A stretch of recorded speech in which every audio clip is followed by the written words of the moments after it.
a lot of this struggle has to do with injuries. The Mets starting pitching rotation, which had so many pitchers recently, is now kind of depleted. Andy, I'm going to go down a list of a couple of players that are injured, and you can maybe give us some updates, status, potential timeline return. Let's start with Sean Manaea. What do we know about him?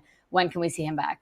Well, this is not a good development. What we know about him now is he's got a little bone fragment rolling around in his left elbow, which is new information for a guy who's had such a hard time coming back from the oblique injury. He was supposed to be back in April. Now here we are in July tomorrow, and he's not back. So the new elbow issue, they're hoping that a cortisone shot resolves that he can make another rehab start sometime this week. That from there, perhaps he could be activated. And, in talking to Manaea last week when he was just recently made aware of the elbow issue, he was more hopeful than certain that he would be okay this year. It was like, Sean, do you think you're going to pitch to this bone? They call it a loose body, bone fragment with no pain. And he goes, yeah, I hope so. Never had one before. So they're going to have to see how he gets through this week, how he recovers from his bullpen, when he does his rehab, how he recovers from that. And then they hope back soon after that. Yeah, he's a huge part of this rotation, but you even wonder when he does come back, is he going to be the same guy he was last year? A lot of unknowns. What about Kodai Senga, Andy? He's not.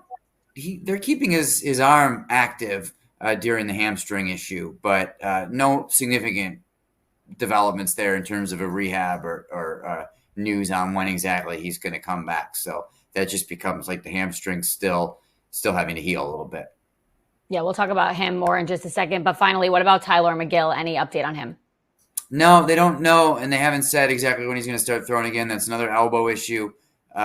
He seemed to have avoided the worst with ligament damage, anything season-ending, but certainly you got a guy with a sore elbow. Nothing announced as to how long he's going to be continue to be shut down for, so that's kind of where that one is.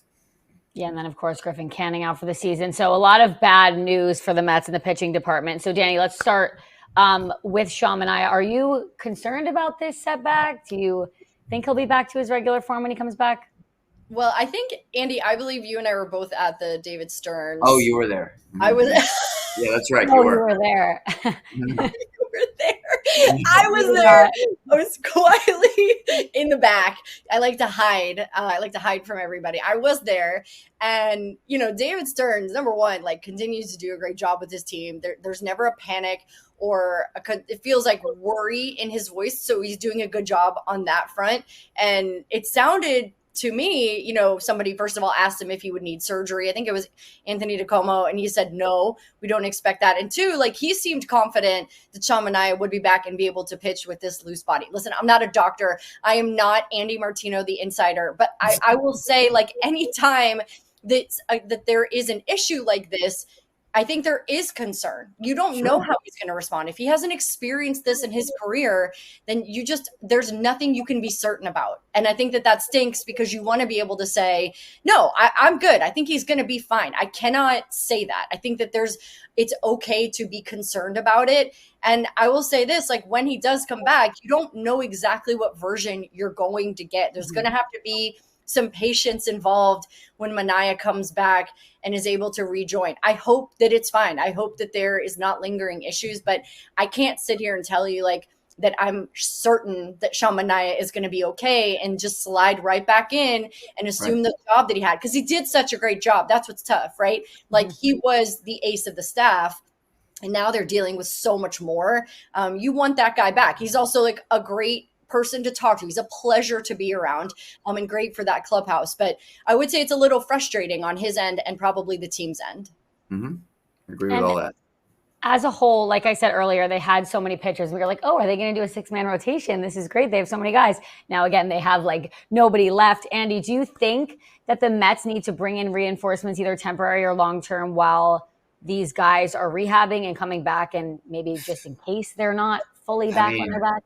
They've been trying every day, right? They're literally making pitching roster moves just about every single day. It's hit that point of just survival mode. Mm-hmm. I mean, it's so they're trying, Nikki, but it's hard. It's really hard to address this many injuries in a pitching staff in season. I think we know there's been struggles with the offense, but I really see the pitching as the primary problem here and the primary roadblock to get them back on track, because they're trying to get back to their winning ways here, but you're throwing pitchers out there every night. It's tough to go on a run with as depleted as they are, and the guys that are starting and the guys in the bullpen right now. When a guy like a Max Kranick, who was so effective early, is gone to an injury. With a guy like Huascar Brazoban, who was also so effective early on in the bullpen, is kind of looking a little fried right now. And you have these ripple effects through the whole staff. So what you end up doing, to your point, Nikki, is signing guys, DFAing guys, optioning guys like every day. But it's just not helping you get out of the. It's what they have to do, and good for them for being proactive. But there's a reason guys like this are available midseason for that kind of churn, is you're not necessarily able to bring in difference makers when the difference makers that you have go on the injured list. It's just really tough. And the Mets got in a tough spot with timing of this too, where McGill and Senga went down before Montas and Manaea were really ready. So that's when the losing really started to spiral. If even just a healthy McGill and Senga had been making the regular starts over this terrible stretch of baseball, the record could conceivably be a lot better. The emergency wouldn't be as severe. But the guys that they're having to throw out there, it's not ideal. Yeah, and it's probably tough. There's no consistency. It feels like it's a different guy every day, and that has to be hard for the bullpen being cohesive. Another pitcher rehabbing in the minors. I feel like I've forgotten about all the guys that were once pitching, and now everyone's injured. Brooks Raley, what's the latest on him, Andy? Yeah, they're hoping to have him back after the All-Star break. A Tommy John situation, you never know how long it's going to take him to really be himself, but that is a nice thing to have in your back pocket, especially considering the loss of AJ Minter, not just a lefty, but a high leverage guy. Brooks Raley at his best is both of those things, a lefty and a high leverage guy. Well, he's a lefty even when he's at his worst, but he's when his best, he's high leverage, really good reliever. So if he can be the guy he was before surgery, a big if coming off of a surgery, but second half, that's a nice addition for them potentially. Yeah, Danny, what kind of impact do you think he could make as a veteran coming into this bullpen? Yeah, I'm a huge fan of Brooks Raley. Like when he's healthy, he's an underrated, underestimated guy in the league. And I feel like he's sorely missed right now. So number one, he's a lefty no matter what. Andy's right, on his worst. Every day of his life. Every day of his life, he still gets to be a lefty, which I love. Right. I love it. Like having the left-handed presence is absolutely missed. And reminder, like that's allowing Carlos Mendoza to mix and match more. And that makes his life a little bit easier. And he has more options. That's always better for a manager. But having a veteran guy in there who's kind of been there and done that and can also understand, hey, the offense isn't there. So here's how we can make their jobs easier. Here's how we can do a better job. And just having another arm available, right? Like you can never have enough starters. You can never have enough bullpen pieces. And David Stearns has been crafty in how he's assembled this team, to Andy's point, like a lot of guys going up and down and changing spots and whatever they have to do to configure this pitching situation out. It's exhausting, but having a Brooks Raley who is effective will be a difference maker for the Mets.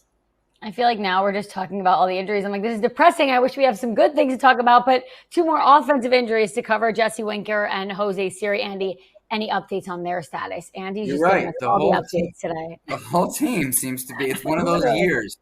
And look, Winker, this is one who will help to lengthen the lineup. This is one of the reasons I'm not so worried about the lineup. Alvarez will be back at some point.